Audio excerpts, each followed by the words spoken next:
먼저 어제 있었던 윤석열 전 대통령의 내란 우두머리 혐의 형사재판 이야기로 시작을 해볼 텐데요. 먼저 그 모습을 영상으로 보고 오시죠.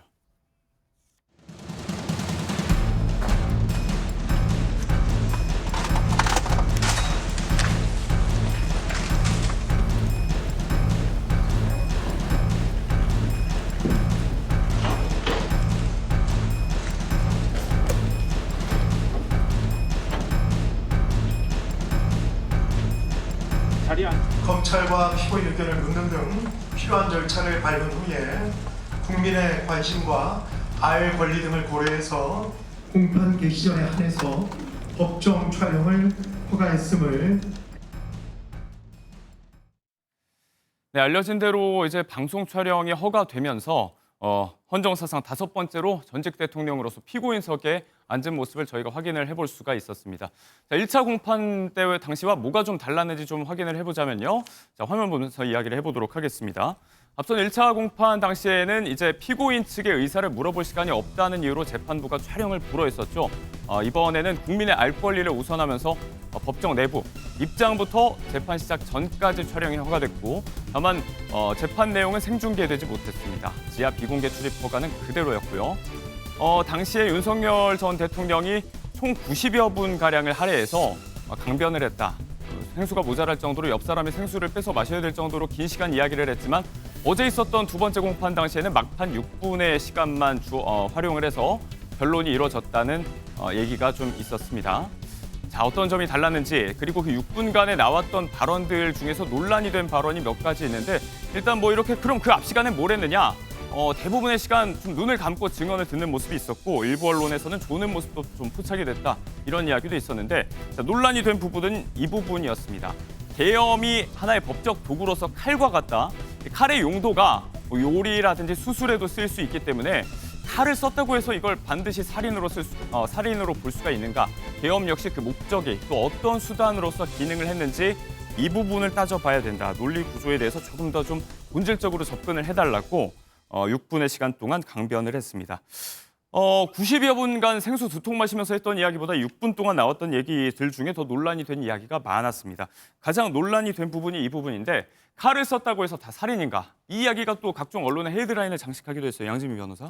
그렇습니다. 그러니까 이 6분간의 발언의 기회를 얻어서 계엄은 가치 중립적인 것이다. 그러니까 우리가 칼을 요리할 때도 쓰고 누군가를 살인할 때도 쓸 수도 있고, 아니면 뭐 사람을 살리기 위해서 수술할 때도 쓸 수 있는 것이다라는 취지로 이야기를 했는데요. 예. 그만큼 계엄이라는 것이 우리가 법적으로 규정되어 있는 비상계엄이지만, 하지만 본인은 그것을 경고용의 수단으로 활용한 것이지 실제로 계엄의 목적을 달성하기 위해서, 그러니까 지금 내란죄 재판이기 때문에 국헌문란의 목적성을 가지고 이야기를 한 것은 아니다. 그렇게 행한 것은 아니다라고 이야기를 한 것으로 보이고요. 예. 과거에는 1차 공판 때에는 90분 넘는 시간을 할애하면서 굉장히 뭐 다양한 이야기가 나왔는데, 이번에는 6분 정도의 시간을 이제 득해서 허락을 받아서 이제 이야기를 한 부분이기 때문에 네. 그 계엄의 목적성이라든지 국헌문란에 내가 목적성, 고의를 가지고 있지 않았다라는 데 더 집중을 한 것으로 보입니다. 어제 언론에서 정말 많은 이야기가 나왔는데, 이런 의문도 좀 들 수가 있어요. 칼을 들고 사람을 겨눴다면 이게 살인은 아닐 수 있어도 뭐 특수폭행이라든지 뭐 살인미수라든지 이런 혐의도 적용이 가능하다, 이런 의문도 좀 나올 수가 있거든요. 그러니까 과거에는 현직 대통령이었기 때문에 저런 궤변을 늘어놓아도 누가 궤변이다. 그렇게 대놓고 맞서질 않았습니다. 특히 법정에서는. 그런데 이제 전직 대통령, 쉽게 말해서 사인이 된 거예요. 그러면 사인인 시절에는 누구라도 궤변을 말하면 거기에 대해서 반응을 합니다. 예. 그러니까 윤석열 전 대통령으로서는 칼이라는 것이 요리했으면은 사람을 더 행복하게 만드는 거지만, 또 사람이 협박이라든가 살인했으면은 그것이 인간을 해롭게 한다. 그런데 본인은 이롭게 하기 위해서 썼다라는 주장인 거잖아요. 그런데 그걸 대한민국에서 국민들이 12월 3일 날 그걸 두 눈으로 목격을 했고, 또 그 이후에도 계엄군이 모 기자를 벽에 밀치고 묶으려고 했고, 이런 것들을 다 봤는데 이걸 어떻게 요리라든지 사람을 치료하는 칼에 비유를 할 수가 있겠습니까? 모 일간지에서는 이런 표현을 하더라고요. 법적 용어로 불능미수라는 게 있습니다. 그러니까 불능미수. 백색가루, 그러니까 이것을 사람을 사망시키려고 먹였는데 알고 보니까 이게 설탕이었던 거예요. 그래서 사람이 죽지 않았습니다. 그러니까 범행을 실행하는 과정이라든지 네. 대상에 착오가 있어가지고 아무 일도 일어나지 않았다는 거죠. 그러면 처벌받지 않습니까? 아닌 겁니다. 우리가 음주를 한 상태에서 운전대를 잡은 그 이유만으로도 처벌할 수 있는 것처럼 예. 결국에는 윤석열 전 대통령께서는 본인은 국민에게 야당의 폭거를 알리려는 좋은 목적에서 계몽을 하기 위해서 이 그런 주장이죠.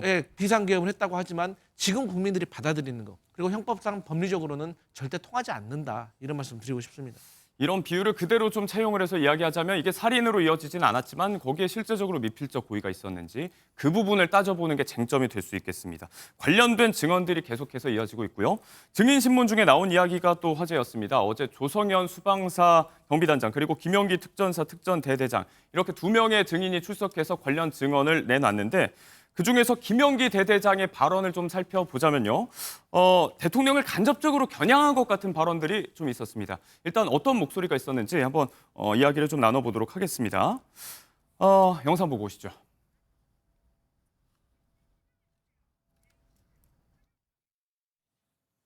네, 어제 법정에서 나왔던 증언입니다. 김영기 특전사 제1특전대대장 23년간 군 생활을 하면서 사람이 아닌 조직에 충성해왔다. 이 이야기가 의원들을 끌어내란 지시가 있었는데 거기에 따를 수 없었다. 이런 취지의 증언을 하면서 나왔던 이야기였습니다. 이게 묘하게 겹치는 지점이 있죠.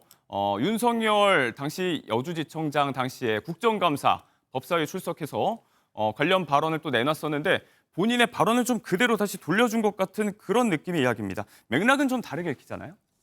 이경. 사실 대통령이 여주지청장을 하다가 2013년도에 국정감사 때 나왔을 때 정가변 당시 의원이 질문한 건 이른바 최동욱 검찰총장의 라인 아니냐, 그 사람한테 충성하는 거 아니냐 했대 본인은 사람에 충성하지 않는다 이 얘기를 한 겁니다.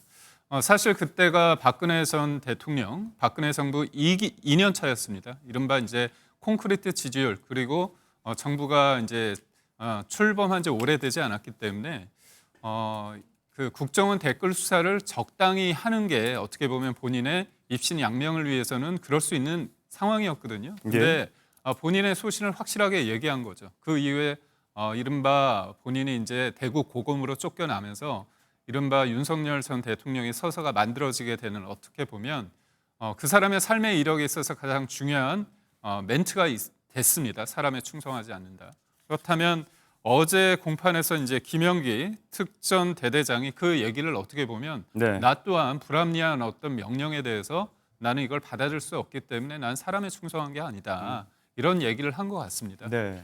근데 이제 저는 그 재판 과정에서 왜 윤석열 전 대통령이 이렇게 계엄에 대해서 이걸 칼에 비유를 했을까 그런 생각을 해보면 네. 계엄이 곧 내란인지 여부는 지금 형사 재판 과정에서 지금 진실을 찾아가는 과정입니다. 하지만 우리 머릿속에 있는 그 계엄이라는 어떤 인식이 12.12 사태나 5.18 전날에 있어도 5.17 이른바 정권을 찬탈하기 위한 과정 속에서 벌어졌던 어떤 유혈 사태를 빚어졌던 폭력적인 사태 아닙니까? 폭동 예. 아닙니까? 근데 윤석열 전 대통령 입장에서는 그런 대통령으로서 정권을 찬탈할 이유는 없잖아요. 그런 차원에서 내가 계엄으로서의 대통령 권한으로서 했고 이거를 누군가 소위 말해서 유혈 사태를 만들기 위해서 폭동을 한 게 아니다. 네. 그런 취지로서 칼은 어떤 방향으로 어떤 식으로 쓰느냐에 따라 다르고 계엄 또한 폭동이나 그런 것이 아니라 경고용이다 하는 기존의 입장을 조금 강조하기 위해서 그런 비유를 쓴 것 같습니다. 네. 자, 또 그리고 저희가 김영기 대대장의 증인으로 출석해서 했던 발언들 가운데서 이렇게 대통령을 좀 간접적으로 겨냥해서 과거에 나왔던 발언을 좀 돌려서 다시 돌려준 게 아닌가 본인에게 이런 해석이 나오는 이야기들이 몇 가지 있습니다. 관련해서 윤석열 대통령이 지난 헌법재판소 5차 변론 기일 당시에 내놓았던 이야기도 있었는데요. 자, 영상을 보고 오겠습니다.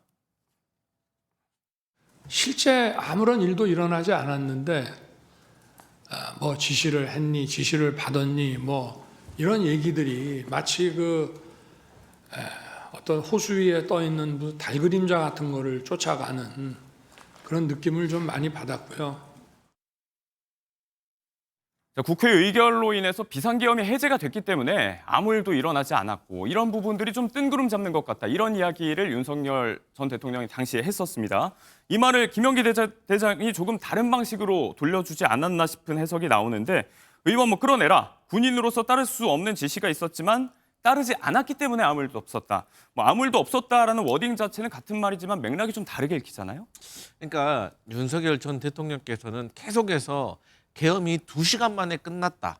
아무 일도 일어나지 않았다. 이런 얘기 하시는데 사실 국회에서 계엄이 해제되고 나서 새벽 4시가 넘어서 그러니까 오히려 더 오랜 시간 동안 계엄 해제가 발표되지 않았던 것은 지금 여러 가지 수사적인 과정에서 드러나고 있듯이 윤석열 전 대통령이 김용현 전 국방부 장관과 함께 2차, 3차 계엄을 모의했다는 그런 정황들이 있기 때문에 예. 저희로서 믿을 수가 없는 일이고 아무 일도 일어나지 않았다고 하지만 경제적으로만 보더라도 확률이 폭등했지 않습니까? 주가가 하락하고 그리고 자영업자가 더 힘들어지고 그리고 그거 외에도 국회에서 여러 가지 창문이 깨지고 국회의원들이 국회에 들어가지 못하고 여러 가지 일들이 있었고 구금시설이 있었다느니 햄버거 보살이니 여러 가지 일이 있었는데 어떻게 윤석열 전 대통령께는 계속해서 아무 일도 일어나지 않았다라고 주장을 하시는지 답답할 따름입니다. 네.